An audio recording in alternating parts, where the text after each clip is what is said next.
গ্রামের প্রধানের মৃত্যুর পর সারা গ্রামে যেন হাহাকার পড়ে গেল। আশেপাশের সমস্ত গ্রামে আগুনের মতন ছড়িয়ে পড়ল পুরো ব্যাপারটা। গ্রামের প্রধানই আর যখন বেঁচে নেই, তাহলে গ্রামের লোকেদের কি হবে? সেদিনই তান্ত্রিক ফিরে এলো গ্রামে। উনি ফিরে এলে ওনাকে জানানো হলো পুরো ব্যাপারটা। তিনি জিজ্ঞাসা করলো যে আত্মাটাকে কে দেখেছে।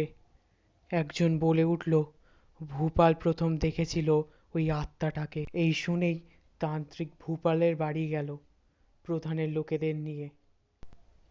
বাড়ির ভেতরে গিয়ে তিনি দেখল যে ভূপাল বলে ছেলেটার শরীর ভালো নেই, সে শয্যাশায়ী। তাকে দেখে তান্ত্রিক কিছু বুঝলেন। সে বাড়ির বাইরে বেরিয়ে সবাইকে বলল ছেলেটিকে নিয়ে আজ রাতে শ্মশানে আসতে। রাত্রেবেলা প্রধানের লোকজন ছেলেটিকে ধরে ধরে শ্মশানে নিয়ে আসলো, এসে তান্ত্রিকের সামনে বসিয়ে দিল। তারপরেই তান্ত্রিক মন্ত্র বিড়বিড় করে বলতে লাগলো। এরপরেই ছেলেটা হঠাৎ অজ্ঞান হয়ে গেল, আর সেই অতৃপ্ত আত্মাটা বেরিয়ে এলো ছেলেটার মধ্যে দিয়ে। আত্মাটা বেরানোর সঙ্গে সঙ্গেই জোরে জোরে হাসতে লাগলো। আবার তান্ত্রিক কিছু মন্ত্র বিড়বিড় করে বলতে লাগলো। আত্মাটা রেগে চিল্লিয়ে উঠল, আর বলিস না, আর বলিস না। তখন তান্ত্রিক জিজ্ঞাসা করলো সে এরকম কেন করছে। আত্মাটা তখন পুরো ঘটনাটা খুলে বলল। সে বলল 10 বছর আগে এই ছেলেটা স্ত্রীর আগের পক্ষের স্বামী এই সব করে রেখেছে।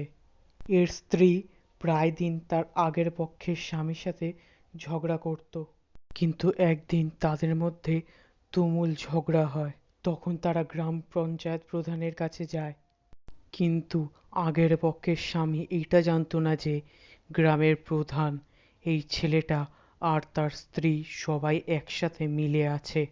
আসলে তিনি সেই গ্রামের একজন বিশাল ব্যবসায়ী ছিল। তার নাম ছিল অভিজিৎ ঘোষ। এই তিনজন মিলে তার সম্পত্তি হাতানোর জন্য এই সব করেছে। যতক্ষণে অভিজিৎ বাবু পুরো ব্যাপারটা বুঝতে পেরেছে, ততক্ষণে অনেক দেরি হয়ে গেছে। গ্রামের প্রধান রায় দিয়ে সব সম্পত্তি তার স্ত্রীর নামে করে দেয় এবং নিজেদের মধ্যে ভাগ করে নেয়, আর রায় দিয়ে তাকে গ্রামের বাইরে বার করে দেয়।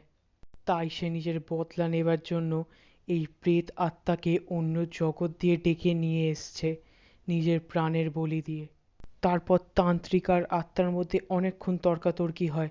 সবশেষে আত্মাটা বলে উঠল যে সে এখন চলে যাচ্ছে, কিন্তু এরা যদি আর একবার কোনো ভুল করে তবে সে আবার ফিরে আসবে।